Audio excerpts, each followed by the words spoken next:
नमस्कार, news port में आपका स्वागत है। मैं हूं सोनी मिश्रा।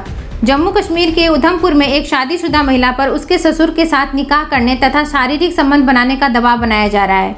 यह दबाव कोई और नहीं बल्कि महिला की सास तथा उसके पति ही डाल रहे हैं।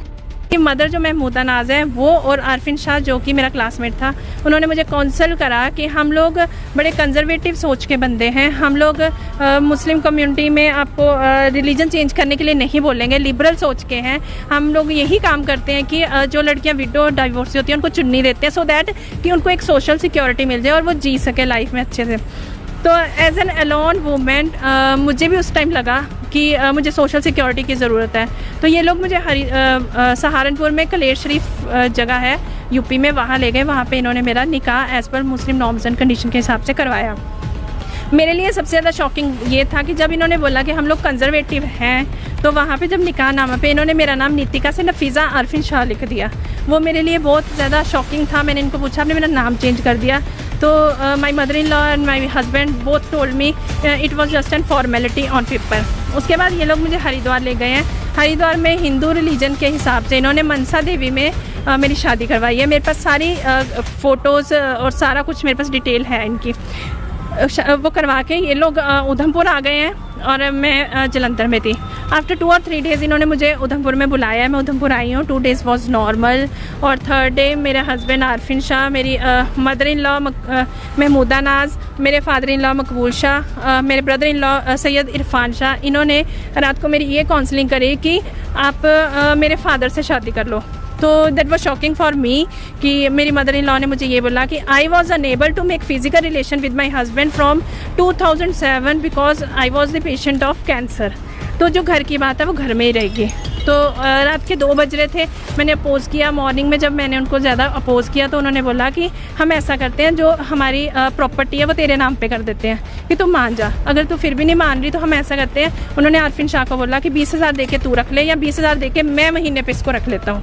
ये वर्डिंग यूज़ की। मैंने अपने मेरे हस्बैंड और मैं यहाँ पे कुंजवानी में शिफ्ट हो गए। उस टाइम मेरे हस्बैंड ने ये प्रिटेंड किया कि नॉर्मल है, कोई बात नहीं है, तो छोड़, एवं बोल रहे हैं। जब हम यहाँ शिफ्ट हुए हैं तो वो मुझे रोज़ कहना शुरू हो गया कि नहीं कर लेना, घर की बात घर में है, कौन सा पता चलेगा कुछ। Basically they want to involve me in process. Nikita, जिसका नाम बदलकर नफीज़ा रख दिया गया, बताती है कि पढ़ाई के दौरान ही उनकी मित्रता सैयद आरफिन शाह नाम के एक युवक से हुई थी। पढ़ाई छोड़ने के बाद भी दोनों एक दूसरे के संपर्क में थे। सैयद आरफिन की अम्मी को कैंसर की बीमारी थी। निकिता चिकित्सा क्षेत्र से जुड़ी हुई थी, तो सैयद ने अपनी अम्मी का इलाज के लिए निकिता से मदद मांगी। आरफिन के कहने पर युवती ने उसकी अम्मी का बेहतर इलाज जालंधर के पटेल हॉस्पिटल में व्यक्तिगत संबंधों के चलते कराया। इसी दौरान आरफिन की अम्मी ने अपने बेटे सैयद से विवाह का प्रस्ताव रख दिया। निकिता उस समय अकेली थी, इसलिए निकिता ने प्रस्ताव स्वीकार कर लिया। निकिता बताती है कि आरफिन की अम्मी ने मुझे भरोसा दिया कि हम लोग खुले विचारों के हैं, कभी भी धर्म परिवर्तन के लिए तुम पर कोई दबाव नहीं डालेगा। फिर सहारनपुर में इस्लामी रीति रिवाज से निकाह करा दिया गया। लेकिन निकिता को उस वक्त हैरानी हुई जब खुद को लिबरल बताने वाले लोगों ने निकाह के समय उसका विवाह का नाम निकिता से नफीज़ा रख दिया। निकिता के पूछे जाने पर आरफिन और सास ने इसे एक दस्तावेज और औपचारिकता बताया। इसके बाद हरिद्वार जाकर मनसा देवी में हिंदू रीति रिवाज से भी विवाह कराया गया। ससुराल आने के कुछ ही दिन बाद निकिता की सास उस पर अपने ससुर से निकाह करने पर दबाव डालने लग गई और इसमें सैयद की भी मंजूरी शामिल थी। निकिता की सास ने कहा कि 2007 से वह कैंसर की मरीज थी, इस कारण वह अपने पति के साथ संबंध नहीं बना सकी। निकिता से कहा गया कि अगर वह संबंध बना लेती है तो बात घर की घर में रह जाएगी। निकिता ने आरोप लगाया कि उसके ससुर मकबूल शाह ने उसके शौहर के साथ कहा कि 20,000 रुपये देकर मैं इसे अपने साथ रख लेता हूँ। निकिता के विरोध करने पर शौहर ने इसे नॉर्मल बात कहने पर अपने पिता से शारीरिक संबंध बनाने के लिए मान जाने पर दबाव डाला। लेकिन निकिता ने इसका विरोध किया और अपने शौहर के साथ अलग रहने लगी। लेकिन ससुर के लगातार दबाव डालते रहने पर सैयद निकिता पर अब्बू के साथ संबंध बनाने के लिए दबाव डालने लगा। निकिता के न मानने पर उसे छोड़कर चला गया।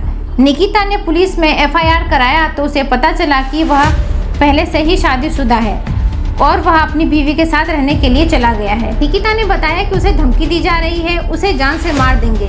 वह उसकी न्यूड वीडियो और फोटोग्राफ वायरल कर देंगे। निकिता ने बताया कि उसके पति और जेठ की बंदूक की फैक्ट्री है और वो जियो और जीने 2 नाम से NGO भी चलाते हैं। निकिता का दावा है कि इस दबाव के पीछे सैयद के परिवार वालों का मकसद उसे प्रोस्टिट्यूशन में डालना है। निकिता ने बताया कि पुलिस डेट पर डेट दे रही है। निकिता अब खुद को इनसिक्योर महसूस कर रही हैं और काफ़ी डर गई है, इसलिए वह मीडिया के सामने आकर अपने साथ हो रही घटनाओं को बता रही हैं ताकि जो उनके साथ हो रहा है किसी और के साथ ना हो। साथ ही वह अपने पति व ससुराल वालों के खिलाफ सख्त से सख्त कार्रवाई की गुहार कर रही हैं। जी हाँ, लव जिहाद का एक और मामला सामने आया है, इसलिए हमारी युवा पीढ़ी से हमारी गुजारिश है कि वह सतर्क रहें, सजग रहें। धन्यवाद।